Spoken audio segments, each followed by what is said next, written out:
Io vi ringrazio perché mi hanno detto facciamo un aperitivo al volo a Portogallo. Io però quando faccio l'aperitivo a Milano lo faccio con una decina di persone, qua fate gli aperitivi alla grande. È bene, le cose improvvisate, non organizzate sono quelle che vengono meglio, vedervi qua è bellissimo. Ieri ho fatto Vicenza, ho fatto Marghera, stamattina ho fatto Treviso, Arcade, Spresiano, Villorba. Sono appena stato a Cividale del Friuli dove c'erano più di 1000 persone in piazza di Cividale del Friuli che vogliono liberare il Friuli Venezia Giulia da una governatrice disastrosa, quindi qua mi raccomando, cioè fra il 31 maggio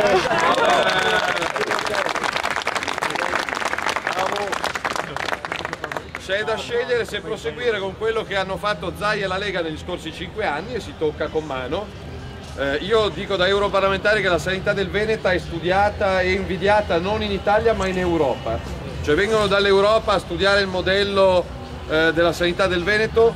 Noi lombardi abbiamo copiato il primo esperimento in Italia dell'apertura serale degli ospedali per fare le visite mediche anche fuori dall'orario d'ufficio e l'anno scorso 200.000 uomini, soprattutto donne in Veneto, hanno potuto andare a fare esami o visite mediche risparmiando tempo e risparmiando denaro. Questo migliora la qualità della vita, perché la politica dovrebbe servire non a complicare ma a migliorare la qualità della vita. Il problema è che qua gli ospedali aprono la sera, altrove dove governa la sinistra gli ospedali chiudono di giorno, quindi c'è da mantenere il raggiunto. Lo diceva un giornalista prima, io non ho paura della sinistra, ho paura di chi se ne frega e di chi non vota. Io vi chiedo da qui al 31 maggio di suonare campanello per campanello a Portogruaro, perché chi non vota perché tanto vince Zaia, chi non vota perché tanto ce la facciamo, tanto non cambia niente, occhio, perché quelli là con gli 80 euro la gente a votare ce la invogliano in maniera assolutamente precisa e puntuale. Quindi mantenere una buona amministrazione a livello locale, cambiare quello che c'è da cambiare. Io l'ho detto prima a Cividale, non è che noi diciamo votate Lega e saremo tutti più belli, ricchi, simpatici, intelligenti e fortunati, però vorremmo una società un pochino più normale, più tranquilla, dove i parchi giochi siano a disposizione dei bimbi e delle mamme e non dei bivaccanti che pisciano, dove prendere un autobus non sia un'avventura che so quando salgo ma non so quando scendo, dove tutti abbiano gli stessi diritti e gli stessi doveri. Le polemiche di queste settimane sui Rom, a me cosa ne frega dei Rom? Se pagano le bollette, pagano le tasse, mandano i figli a scuola, sono i benvenuti. Bravo. Se vivono...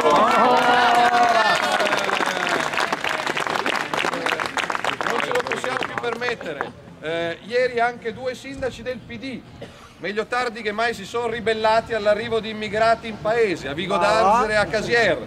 Però chiamate Renzi, chiamate, telefonate, perché qua non è un'immigrazione di alcune migliaia di persone, questa è un'invasione controllata e pianificata per sostituire un popolo con un altro popolo.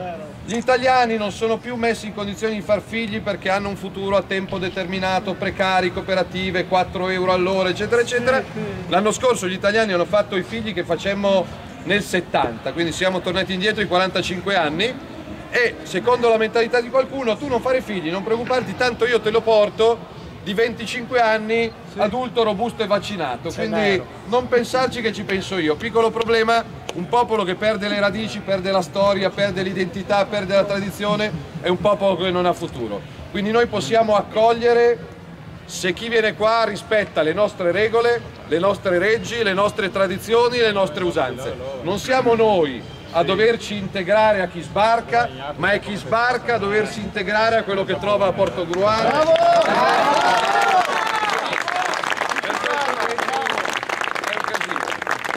E poi se ci date una mano col voto veneto del 31 maggio, anche le nostre battaglie a Roma saranno più forti. La prima che mi sono messa come obiettivo, per cui non mi stancherò fino a che non la vinco, ho chiesto anche un incontro al Presidente Mattarella, io voglio che il Parlamento italiano dopo 3 anni cancelli quella schifezza che si chiama legge Fornero, che ha derubato i diritti di lavoro di pensione, e poi gli studi di settore che sono uno strumento di tortura fiscale. Ma mi domando come si fa in un momento di crisi economica come questa, con 4 milioni di disoccupati, a fare le sanzioni economiche contro la Russia, che ci stanno facendo perdere 3 miliardi di euro di mancate esportazioni. E mi domando come è possibile che ci sia qualcuno, soprattutto a sinistra, che intende per accoglienza e per discriminazione il fatto che la mamma si chiami mamma e il papà si chiami papà. Io mi auguro che se vincerà la Lega a Portogruaro, nei moduli per l'iscrizione dei bimbi a scuola ci sia la mamma e ci sia il papà, non il genitore uno.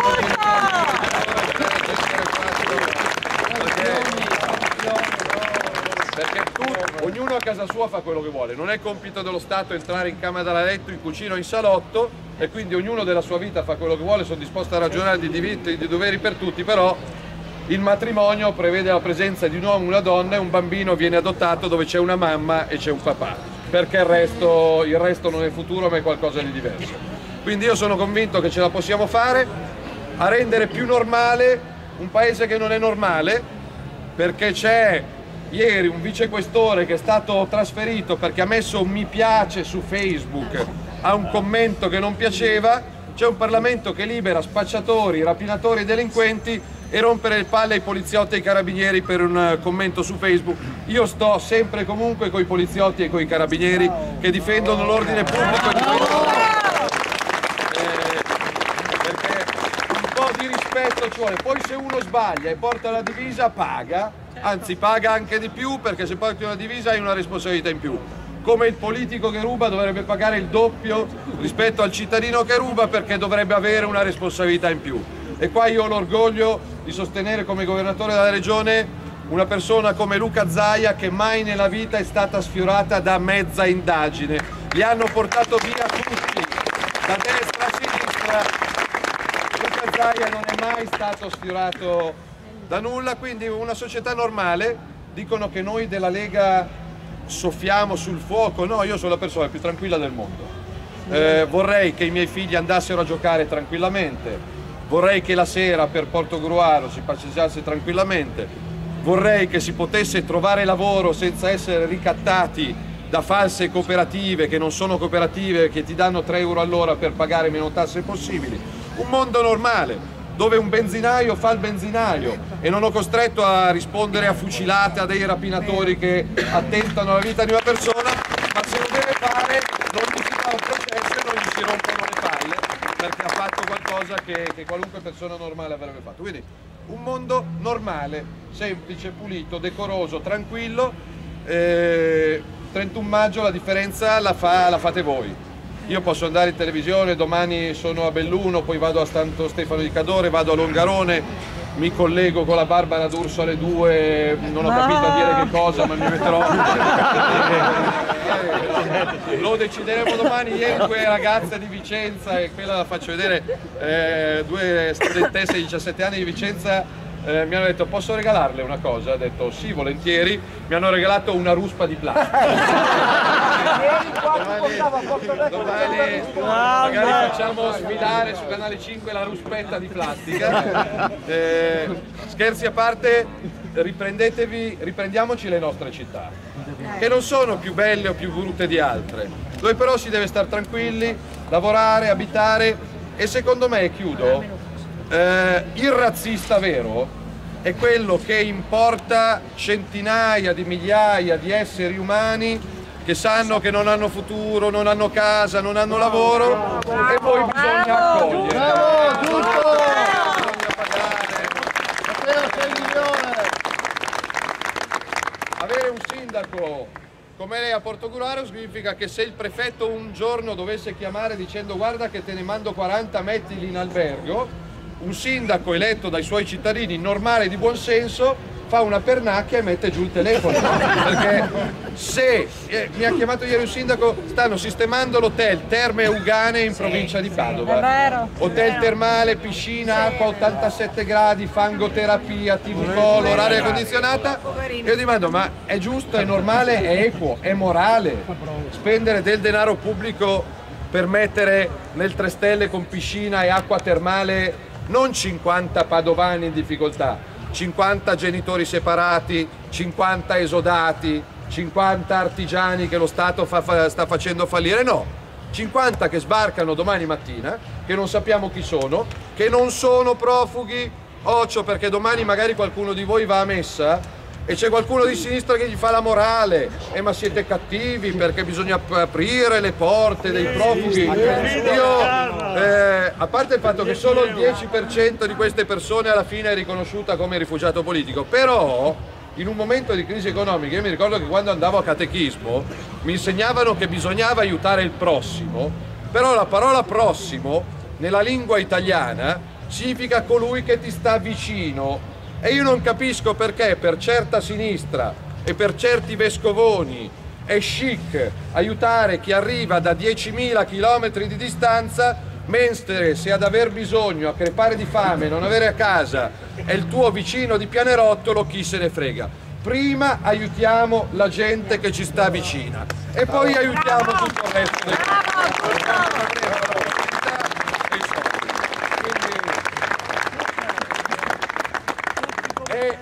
Però, chiudo, è drammatico trovarci in una piazza un sabato sera e applaudirci e dire che abbiamo ragione a idee che a volte mi sembrano imbarazzanti per banalità.